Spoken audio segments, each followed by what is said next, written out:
আসসালামু আলাইকুম। সুপ্রিয় শিক্ষার্থীরা, তোমরা সবাই কেমন আছো? আশা করি সকলে ভালো আছো। আলহামদুলিল্লাহ, আমিও আল্লাহর অশেষ রহমতে ভালো আছি। করোনার এই মহামারীর সময় তোমরা অবশ্যই বাসায় থাকবে। বাসা থেকে সহসা বের হবে না। একান্তই যদি জরুরি প্রয়োজন হয় তাহলে অবশ্যই মাস্ক ব্যবহার করবে। আমি নাসরিন চৌধুরী, সহকারী শিক্ষক, চিরিবন্দর বালিকা উচ্চ বিদ্যালয়, চিরিবন্দর, দিনাজপুর। আজকে আমি তোমাদের সাথে নবম ও দশম শ্রেণীর জীববিজ্ঞানের একাদশ অধ্যায় নিয়ে আলোচনা করব। আমাদের আজকের পাঠ জীবের প্রজনন বা রিপ্রোডাকশন।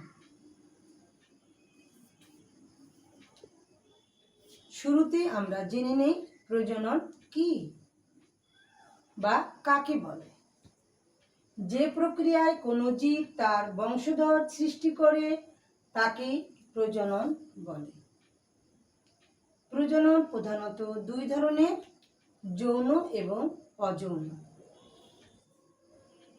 সাধারণত নিম্ন শ্রেণীর জীব যৌন প্রজনন হয় না, তবে কোনো কোনো নিম্ন শ্রেণীর জীব যৌন উপায়েও প্রজনন ঘটায়। উচ্চ শ্রেণীর অধিকাংশ উদ্ভিদ এবং উচ্চ শ্রেণীর সকল প্রাণী যৌন প্রজননের মাধ্যমে বংশধর সৃষ্টি করে। যৌন জননে দুটি বিপরীতধর্মী জননকোষ পরস্পরের সাথে মিলিত হয়। একটিকে পুংজনন কোষ বা শুক্রাণু বা স্পার্ম, অন্যটিকে স্ত্রী জনন কোষ বা ডিম্বাণু বা এগ বলে। প্রজননের গুরুত্ব। এই প্রজনন কেন প্রয়োজন? প্রজনন না হলে জীবের অস্তিত্ব বিলুপ হয়ে যেত। ব্যাকটেরিয়া থেকে শুরু করে মানুষ পর্যন্ত সকল জীব এভাবে বংশধর সৃষ্টি করে প্রজাতির অস্তিত্ব টিকিয়ে রাখে। যৌন জননে এক প্রজন্ম থেকে পরবর্তী প্রজন্মে জিনগত বৈচিত্র্য সৃষ্টি হতে পারে। অপরদিকে অযৌন জননে অপত্য জীবগুলো মাতৃজীবের প্রায় অনুরূপ হয়, সে কারণে বৈচিত্র্য খুব কম থাকে। জীবের প্রজনন দুই ধরনের, উদ্ভিদ প্রজনন ও প্রাণী প্রজনন। এবার এসো আমরা উদ্ভিদের প্রজনন অঙ্গ ফুল নিয়ে কথা বলি। প্রজননের জন্য রূপান্তরিত বিশেষ ধরনের বিটপকে ফুল বলে। অন্যভাবে আমরা বলতে পারি সপুষ্পক উদ্ভিদের প্রজনন অঙ্গই হচ্ছে ফুল। ফুল উচ্চ শ্রেণীর উদ্ভিদের প্রজনন অঙ্গ।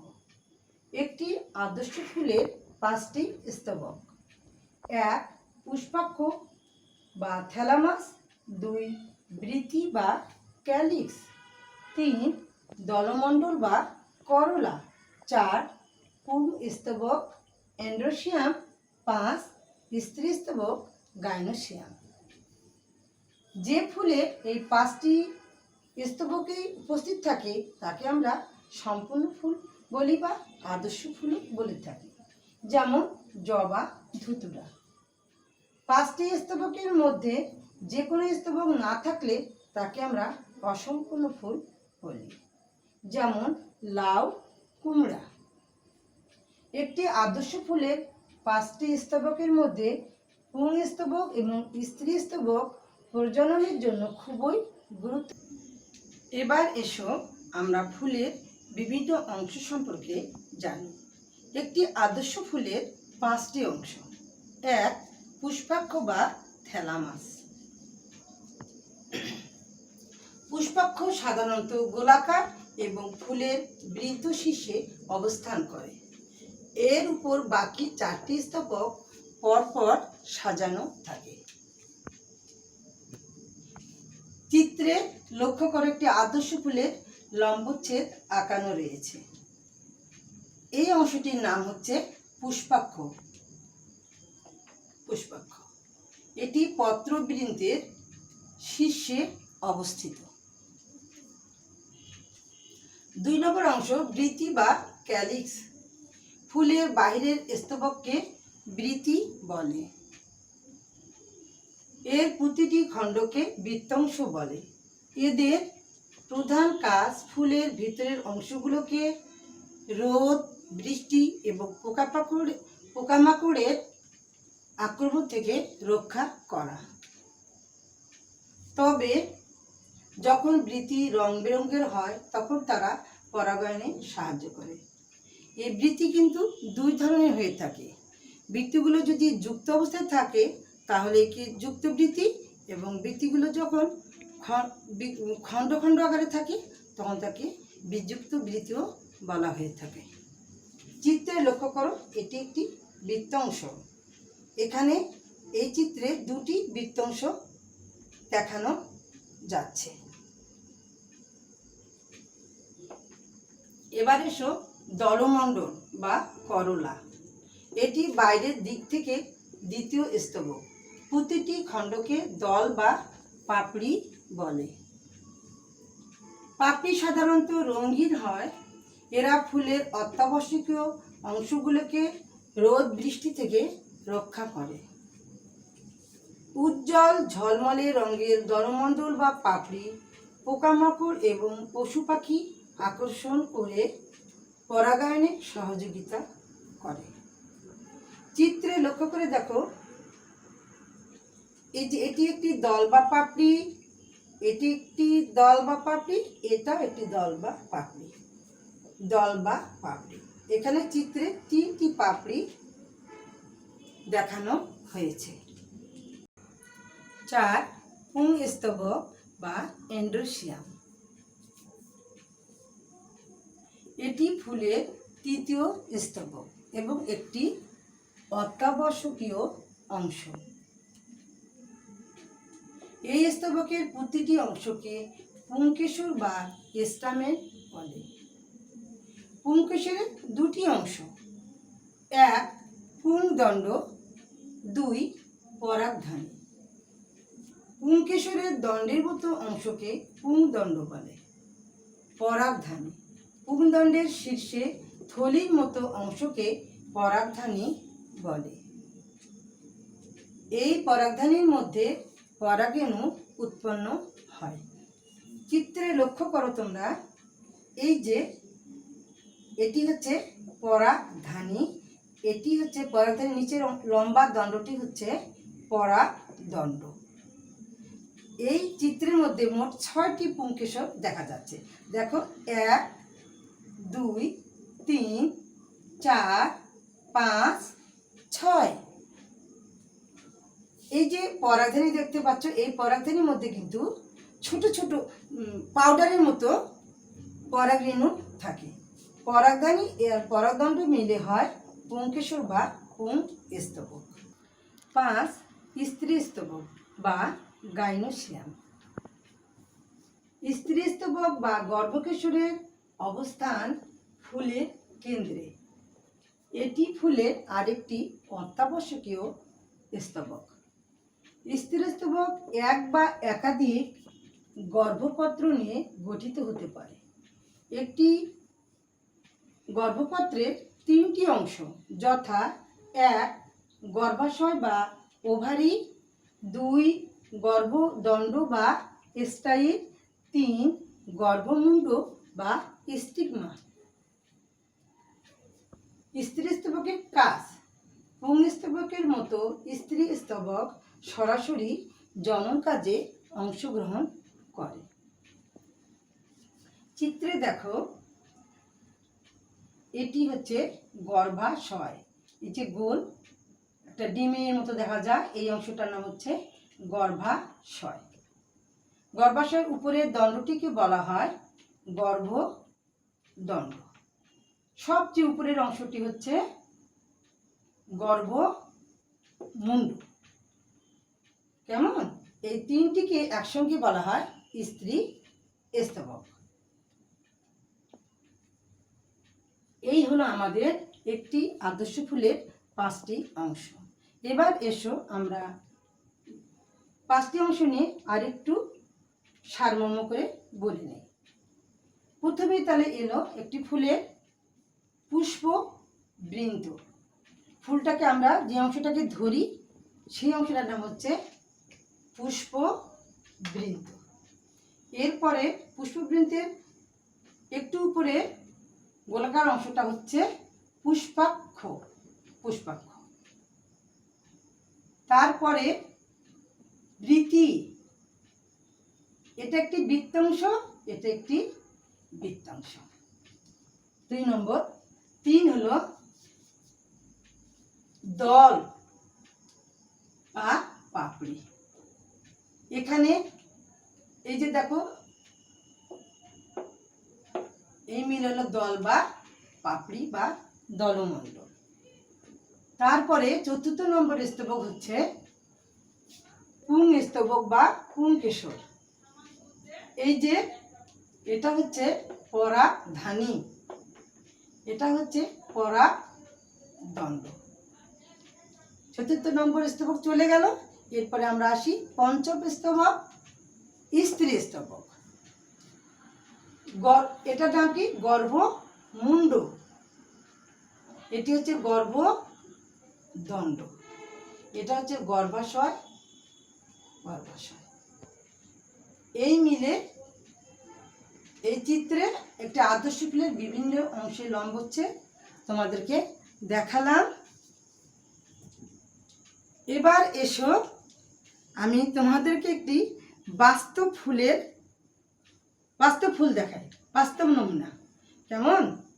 তবে এটি না এই মুহূর্তে বেশ নেতিয়ে পড়েছে, কিন্তু এটা যখন আমি কালেকশন করি তখন এটা কিন্তু বেশ সুন্দর ছিল, কিন্তু এই মুহূর্তে নেতিয়ে গেছে। তারপরে আমি তোমাদেরকে দেখাচ্ছি, তোমরা লক্ষ্য করো, দেখো। আমি কিন্তু যে অংশটা ধরে আসি এই অংশটার নাম হলো পুষ্প বৃন্ত বা বোটা, যেটা আমরা সাধারণত বোটা বলে থাকি। এটাই হচ্ছে বৃন্ত বা বোটা। এরপরে একটু দেখো, বৃন্তের একটু উপরে ছোট ছোট একটু পাতা মতো দেখা যাচ্ছে, এটা কি বলে কিন্তু উপবৃতি। হ্যাঁ, আচ্ছা, তোমরা কি বলতে পারো এটা কি ফুল? এটা কিন্তু একটি আদর্শ একটি জবা ফুল। এই জবা ফুলের মধ্যে 5টি অংশই পরিপূর্ণভাবে আছে, এই জন্য এটাকে একটি আদর্শ ফুল বা সম্পূর্ণ ফুল বলে। সেই জন্য আমি একটি জবা ফুল তোমাদের জন্য এনেছি। তো উপবৃত্তির পর আমরা দেখি এই সবুজ অংশটাকে বলবো আমরা বৃতি। এই বৃতিটা দেখো যে এটা কিন্তু যুক্ত বৃতি। তোমাদের বলছিলাম না যে বৃতি 2 ধরনের হয়, সরি এটা খুলে গেল। তারপরে দেখো বৃতিটা এখানে যুক্ত, উপরের অংশটুকু একটু খোলা, কিন্তু এটা সম্পূর্ণটা দেখো মোড়া, একটা আরেকটার সঙ্গে লেগে আছে, একদম গায়ে গায়ে লেগে, সেই জন্য এটাকে যুক্ত বৃতি বলে। তাহলে আমাদের গেল বৃন্ত বা বোটা গেল, উপবৃত্তি গেল, বৃতি গেল। কেমন? এবার আমরা দেখি ফুলের আরেকটি অংশ হলো দল বা পাপড়ি। এই কয়েকটা দেখি, এখানে কয়েকটা পাপড়ি আছে। এই দেখো এগুলো কিন্তু বীজযুক্ত। দেখো গোটা অংশটা খোলা, নিচের অংশটা শুধু লাগা। তোমরা কি দেখতে পাচ্ছ? দেখো দেখি, এই যে এটা হলো দলমণ্ডল কিন্তু বীজযুক্ত। দেখো উপরের অংশটা খোলা, নিচেরটুকু লাগাই। দেখো 1 খুললাম, তারপর দেখি 2, তারপর এটা 3, তারপর দাঁড়াও এখানে এই দেখো 4, এই দেখো 5। এখানে কিন্তু 5টি দল বা পাপড়ি। এটা কিন্তু দেখো কত সুন্দর লাল উজ্জ্বল বর্ণের, তাই না? সুন্দর না? খুব সুন্দর লাগছে তোমাদের? হ্যাঁ, তো দেখো সবাই বুঝতে পেরেছো তো? এখানে কিন্তু 5টি পাপড়ি বা দল তোমাদেরকে দেখালাম। সরি, ফুলটা কিন্তু একটু খুলে গেছে, তারপরও দেখাই। এরপরে দেখো এখানে কিন্তু এই যে ছোট ছোটগুলো দেখতে পাচ্ছ, এগুলি কিন্তু পুংকেশর। এখানে কিন্তু অসংখ্য পুংকেশর, অসংখ্য, কিন্তু গোনা যাচ্ছে না, অনেকগুলো। এগুলা পুংকেশর। এই পুংকেশরটা হাত দিয়ে এভাবে আমরা যদি নাড়ি, তাহলে দেখবে হাতের মধ্যে কিন্তু পাউডারের মতো ধরতেছে। তোমরা বাসায় গিয়ে একটু করে দেখবে, হাত দিয়ে নাড়ি দেখবে যে এখানে হাতের মধ্যে পাউডারের মতো লাগতেছে। এই পাউডারটাই হচ্ছে পরাগরেণু। এই দেখো এখানে অসংখ্য তো আমার হাতের মধ্যে দেখো দেখি, এই যে অসংখ্য, এই যে মাথার মধ্যে গোলটুকু এটুকু হচ্ছে পরাগধানী, আর দণ্ডটা হচ্ছে পুংদণ্ড। এই মিলে হচ্ছে পুংকেশর। কেমন? এবার আসো আমরা এবার স্ত্রী স্তবকটা দেখব। এটা কিন্তু আর একটা ফুল, এটা কিন্তু আরেকটি ফুল। হ্যাঁ, এটাও নেতিয়ে গেছে, তারপর আমি রাখতেছি তোমাদের দেখার জন্য। এই যে বৃন্ত বা বোটা ধরে আসি উপবৃত্তি, এই যে দেখো এটা হলো গর্ভাশয়। কেমন? এই যে দেখো একটু মোটা মতো দেওয়া যাচ্ছে, একটু ডিমের মতো, এটা হলো গর্ভাশয়। তার উপরে একটা দেখো সাদা দণ্ডের মতো গেছে, এটা হচ্ছে গর্ভদণ্ড। কেমন? এটা খুলে গেছে, বুঝছো? তারপরে এখান থেকে দেখায়, এই ফুলের এখানে দেখায়, এখানে কিন্তু উপরে এই অংশটা হলো গর্ভমুণ্ড। এখানে কিন্তু 5টি গর্ভপত্র আছে, 5টি। জবা ফুলে 5টি গর্ভপত্র আছে। তাহলে সবচেয়ে এর উপরে অংশটা দেখানো যাচ্ছে না, খুলে গেছে, সরি। তো এটা লম্বা হয়ে যে উপরে 5টি গর্ভপত্র আছে, তারপর গর্ভদণ্ড, গর্ভাশয়। কেমন? এই মিলে হলো স্ত্রী স্তবক। তাহলে আমি চেষ্টা করলাম তোমাদেরকে একটি জবা ফুলে, জবা ফুল একটি আদর্শ ফুল, এই জবা ফুল থেকে 5টি অংশ তোমাদের দেখানোর চেষ্টা করলাম। এই যে বৃন্ত বা বোটা ধরেছি, তারপর উপবৃত্তি, তারপরে দেখো বৃত্তি, তারপরে দেখো এগুলি দল। এখানে আমরা 5টি দল পেয়েছিলাম, দল বা পাপড়ি। এই 5টি দল ছিল, বিযুক্ত ছিল দলমণ্ডল। তারপরে পেয়েছিলাম পুংকেশর। দেখো এখানে অসংখ্য পুংকেশর রয়েছে। এই দেখো এখানে পুংকেশরের মাথায় আছে পরাগধানী। পরাগধানীটা এইভাবে আস্তে আস্তে করে হাত দিয়ে নাড়লে দেখবা যে এর মধ্যে অনেক দেখো আঙ্গুলের মতো দেখো পাউডারের মতো লেগে গেছে, হলুদ হলুদ পাউডারের মতো। কেমন? এই পাউডারগুলাই হচ্ছে পরাগরেণু, যেটা কিন্তু পরাগায়নে কাজে লাগে। পরবর্তীতে আমরা পরাগায়ন নিয়ে কথা বলবো। তো আমরা এই মুহূর্তে দেখলাম পুংকেশর, পরাগধানী, পরাগদণ্ড, আর দেখলাম এই যে কোথায় গেল, এই ফুলটার মধ্যে দেখলাম গর্ভাশয়, গর্ভদণ্ড। গর্ভাশয়, গর্ভদণ্ড, সাদা অংশটা কিন্তু সুতার মতো একটা লম্বা দেখা যাচ্ছে না, ওটা কিন্তু গর্ভদণ্ড, এটা গর্ভাশয়। এর আগায় এই অংশটাতে নাই, পরেরটাতে দেখো এই যেখানে হচ্ছে গর্ভমুণ্ড, কিন্তু এখানে 5টি গর্ভপত্র আছে। এই মিলে হলো আমাদের আদর্শ ফুলের 5টি অংশ। তাহলে কি হলো? একটি আদর্শ ফুলের 5টি অংশ কি দেখলাম আমরা? 1 হচ্ছে পুষ্পাক্ষ, 2 হচ্ছে কি বৃত্তি বা বৃত্তাংশ, 3 হচ্ছে দলমণ্ডল, 4 পুংস্তবক, 5 হচ্ছে স্ত্রী স্তবক। এবার এসো আমরা পুষ্পমঞ্জরি সম্পর্কে জানি। পুষ্পমঞ্জরি কি তোমরা কি বলতে পারো? তোমরা কিন্তু সকলেই পুষ্পমঞ্জরি দেখেছো। গাছে ছোট একটি শাখায় ফুল বিশেষ একটি নিয়মে সাজানো থাকে। ফুল সহ এই শাখাকে পুষ্পমঞ্জরি বলে। যে শাখায় ফুলগুলো সজ্জিত থাকে তাকে মঞ্জরি দণ্ডও বলে। এ শাখার বৃদ্ধি অসীম হলে তাকে অনিয়ত পুষ্পমঞ্জরি বলে। অপরদিকে পুষ্প উৎপাদনের ফলে এ শাখার বৃদ্ধি থেমে গেলে তাকে নিয়ত পুষ্পমঞ্জরি বলে। পরাগায়নের জন্য পুষ্পমঞ্জরির গুরুত্ব অনেক বেশি। এবার এসো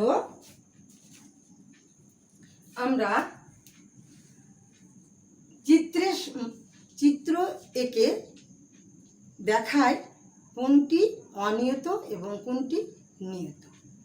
এবার আমি চিত্র আঁকাচ্ছি, তোমরা দেখো।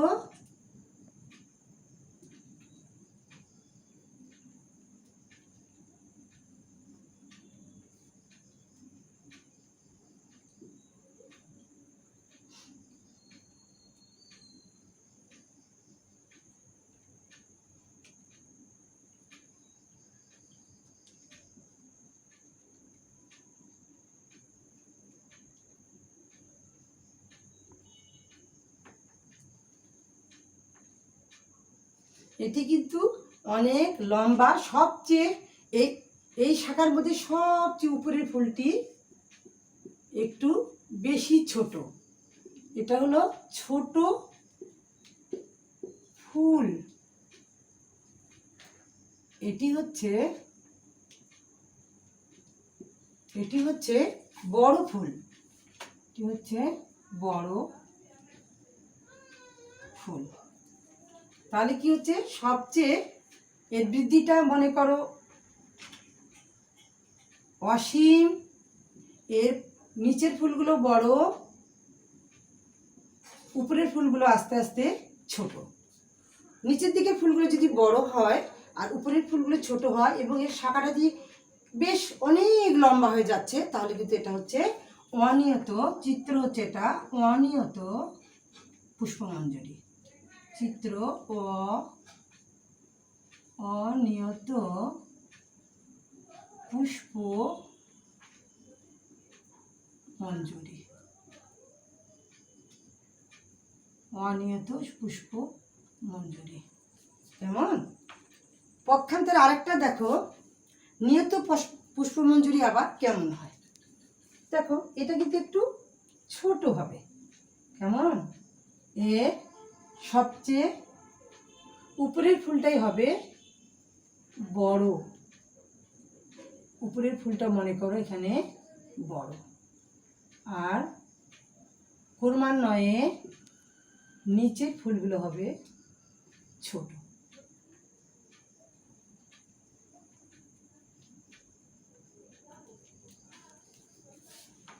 বুঝতে পেরেছ? এটা হলো অনিয়ত পুষ্পমঞ্জুরি, আর এটা হচ্ছে নিয়ত পুষ্পমঞ্জুরি। নিয়ত পুষ্পমঞ্জুরির উপরের ফুলটি দেখো সবচেয়ে বড় ফুল, বড় ফুল, আর নিচের দিকের ফুলগুলো কি ছোট।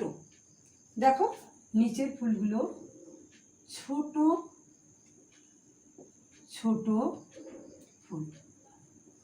তাহলে তোমরা সবাই দেখছো না? দেখো দেখি, এটা কিন্তু একটু লম্বা হবে। এটা কিন্তু আমরা একটু চিত্রটা একটু ছোট করে আঁকলে মানে আরেকটু ভালো হতো। তো তোমরা বুঝে নিও যে এটা এই শাখাটা কিন্তু একটু দ্বন্দ্বটা ছোট হয়, আর অনিয়ত দ্বন্দ্বটা কিন্তু বড় হয়। কেমন, এটা তোমরা একটু বুঝে দিও। এই দ্বন্দ্বটা লম্বা হবে বেশি, এই দ্বন্দ্বটি অনিয়ত পুষ্পমঞ্জুরির দ্বন্দ্বটা হবে লম্বা, এর উপরের ফুলটি হবে ছোট আর নিচের ফুলগুলো হবে ক্রমান্বয়ে বড়, তাহলে হবে অনিয়ত পুষ্পমঞ্জুরি। পক্ষান্তরে নিয়ত পুষ্পমঞ্জুরি কেমন, এর উপরের ফুলটি হচ্ছে বড়, নিচের ফুলগুলো আস্তে আস্তে দেখো ক্রমান্বয়ে ছোট হয়ে আসছে। সেই জন্য এখানে লিখে দিয়েছি ছোট ফুল, এখানে লিখে দিয়েছি বড় ফুল। তাহলে এটা চিত্রটা কিসের হবে বলো দেখি তোমরা? এই চিত্রটা হবে কি, নিয়ত পুষ্প মঞ্জুরি। তাহলে লিখে ফেলি, চিত্র কি, এটা চিত্র নিয়ত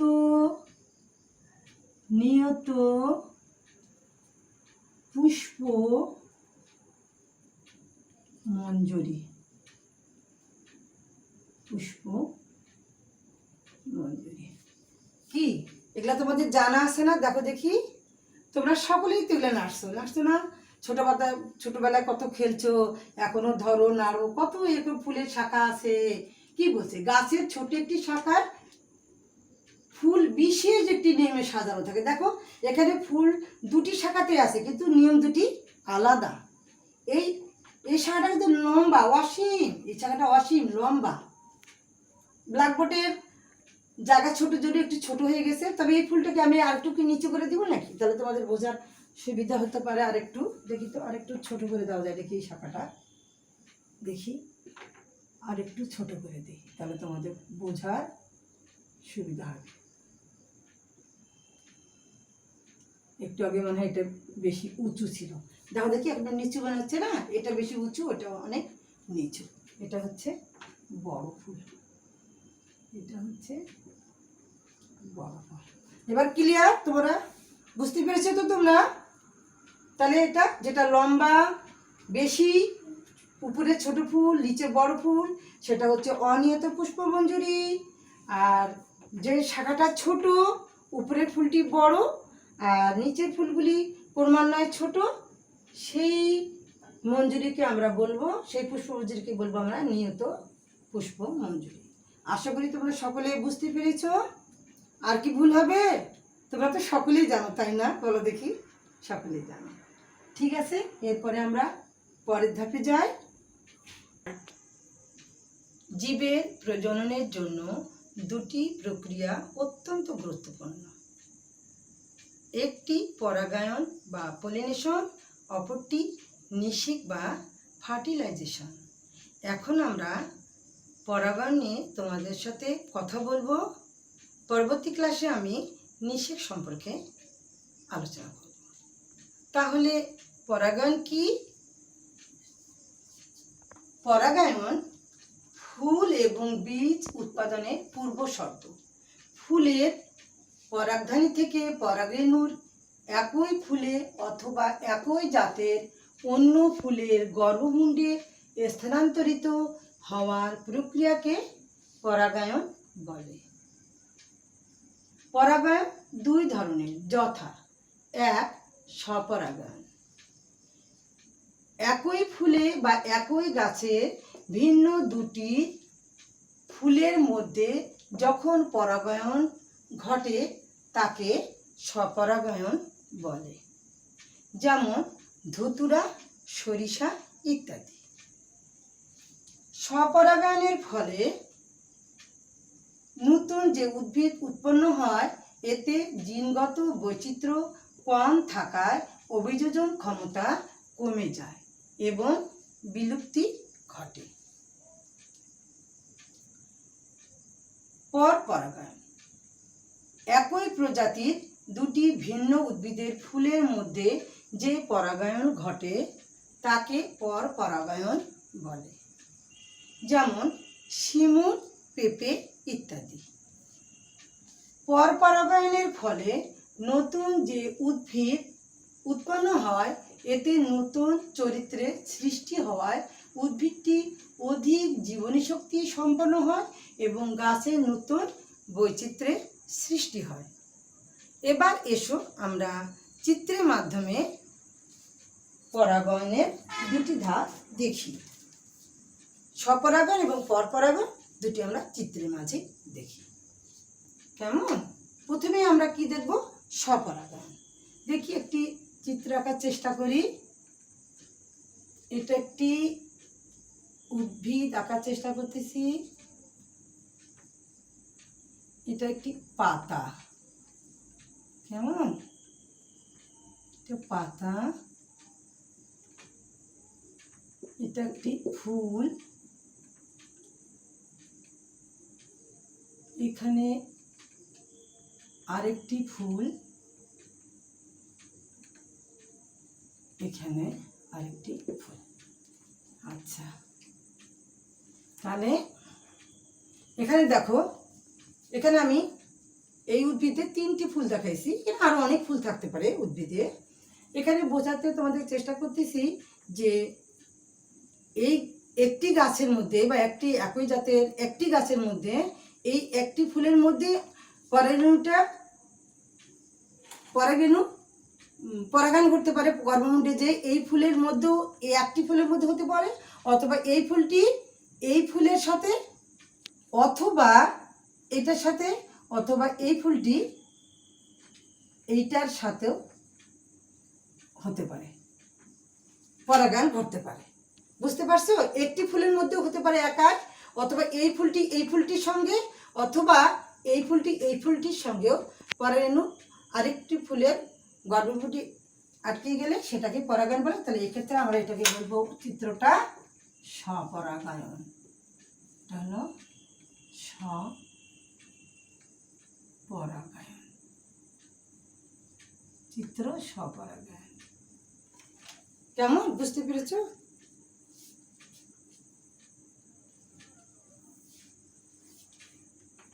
এবার আমরা এসো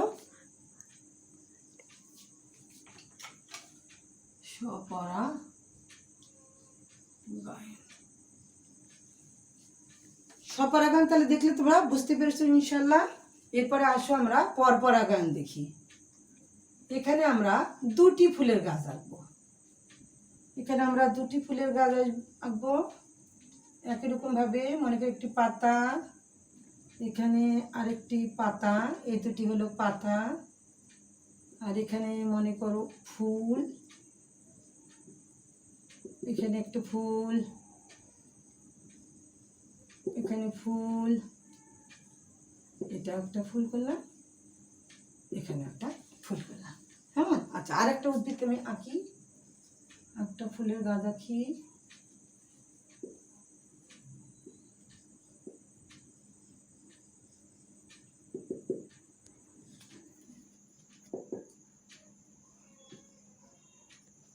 এই যেটা পাতা, তোমরা বুঝতে পারতেছো তো? এটা কিন্তু পাতা আঁকতেছে, এই দুটা, এই দুটি পাতা, এটা দুটি উদ্ভিদ। এখানে কি বলছে? পরপরাগণে একই প্রজাতি দুটি ভিন্ন উদ্ভিদের ফুলের মধ্যে, এখানে দুটি গাছ লাগবে। কেমন? একই প্রজাতির দুটি ভিন্ন উদ্ভিদের ফুলের মধ্যে যে পরাগায়ন ঘটে তাকে আমরা কি বলবো? পরপরাগায়ন বলবো।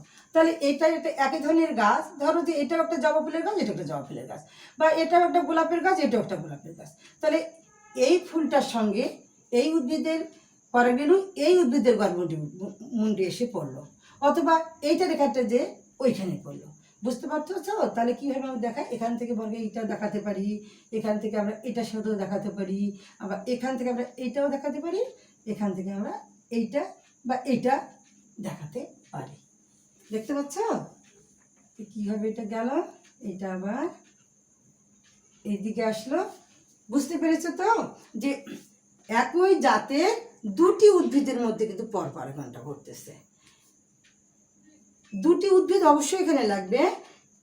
এই ফুল থেকে এই গাছে হলে হবে না, এই ফুল থেকে এই গাছের যে কোনো একটি ফুল, অথবা এই গাছের পরাগরেণু যে কোনো একটা ফুল থেকে ওই গাছের ফুলের গর্ভমুণ্ডে আটকে গেলে সেই পরাগণটা হবে পরপরাগণ।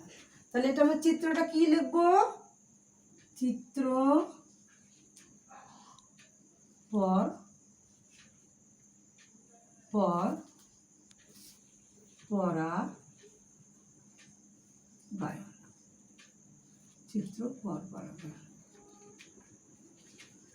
কেমন?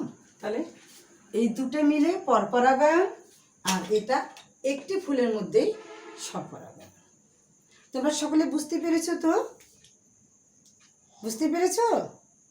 আবার বলি যে একই গাছে একই ফুলে বা একই গাছের ভিন্ন দুটি ফুলের মধ্যে যখন পরাগায়ন ঘটে তখন সেটা হচ্ছে স্বপরাগায়ন।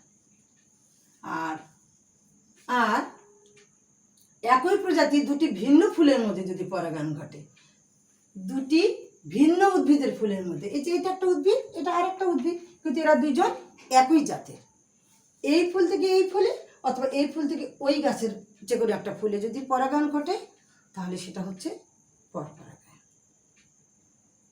তোমরা হয়তো বুঝতে পেরেছো। সমস্যা আছে কি তোমাদের আর কোনো?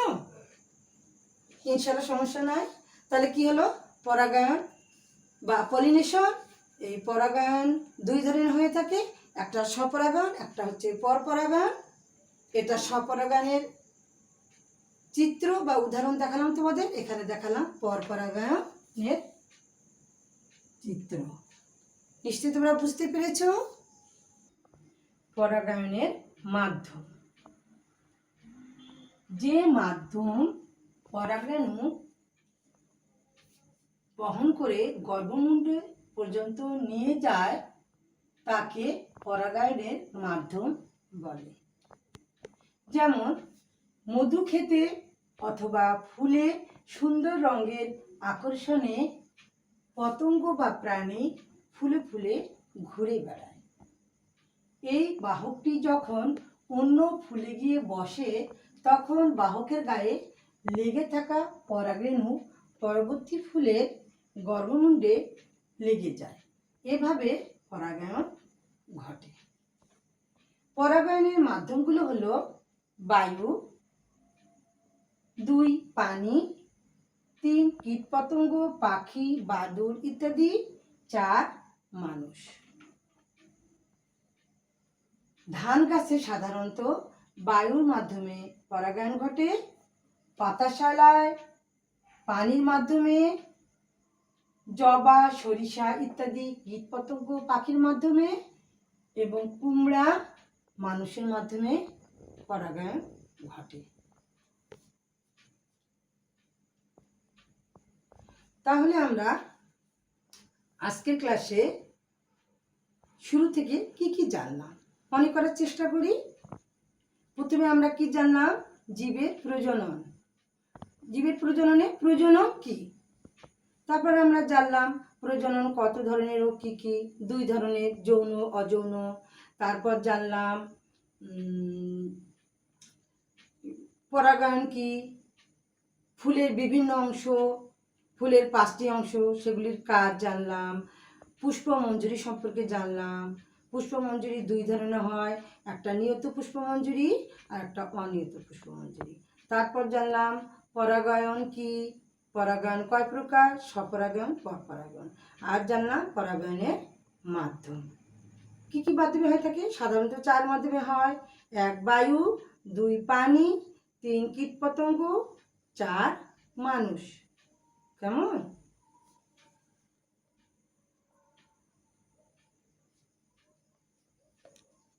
তাহলে এখন আমি তোমাদেরকে কিছু বাড়ির কাজ দিই। তোমরা সকলে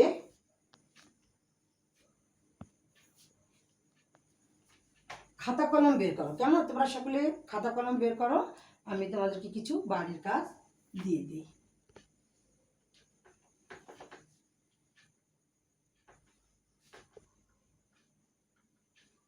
খাতা কলম বের করছো তোমরা? খাতা কলম বের করে তোমরা এটা লিখে নাও। পরবর্তীতে যখন স্কুল খুলবে তখন এটা স্কুলে ক্লাসে দেখাবা। এসে তাহলে আমরা বাড়ির কাজ নেই। বাড়ির কাজ, বাড়ির কাজ, বাড়ির কাজ। 1 নম্বর, প্রজনন কি? প্রজনন, প্রজনন কি? 2 পরাগায়ন কি? খাতা কলমে লিখো, সকলেই লিখো। পরাগায়ন কি? পরাগায়ন,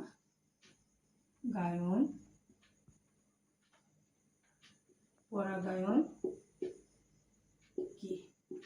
দেখো এই 2টি প্রশ্ন কিন্তু সাধারণত সৃজনশীলে কয়ের জন্য খুবই গুরুত্বপূর্ণ। বুঝতে পেরেছো? প্রজনন কি, পরাগায়ন কি, এই প্রশ্ন 2টি সৃজনশীল প্রশ্নে ক নম্বরের জন্য অত্যন্ত গুরুত্বপূর্ণ।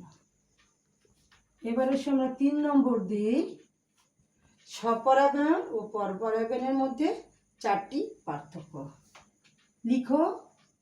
স্বপরাগায়ন, স্বপরাগায়ন ও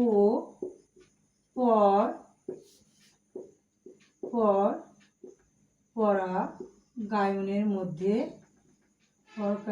পরপরাগায়নের মধ্যে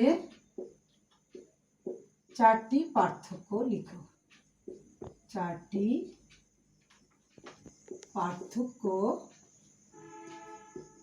লিখো। লিখতেছো তোমরা তো? এবারে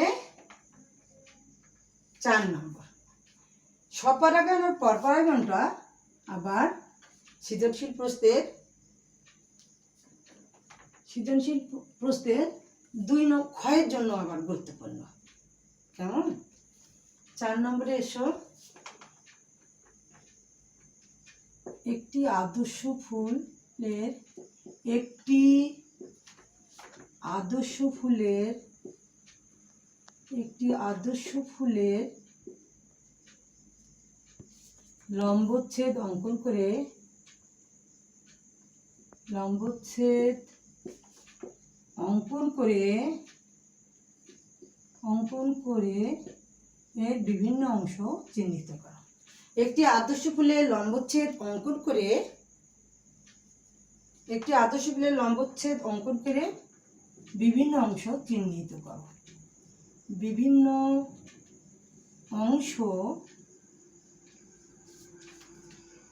বিভিন্ন অংশ চিহ্নিত করো।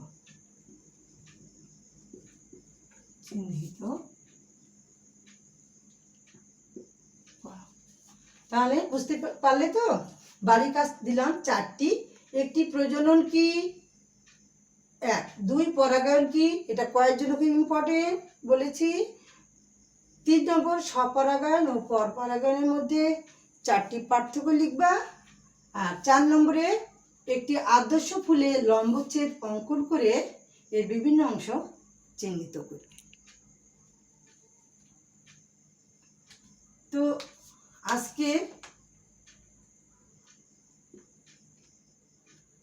আজকে এ পর্যন্তই। অনলাইন ক্লাসে আজকে আমরা এই পর্যন্তই। তোমরা সকলে ভালো থেকো, সুস্থ থেকো, আমার জন্য দোয়া রেখো। ইনশাল্লাহ আগামীতে আবার দেখা হবে। আল্লাহ হাফেজ।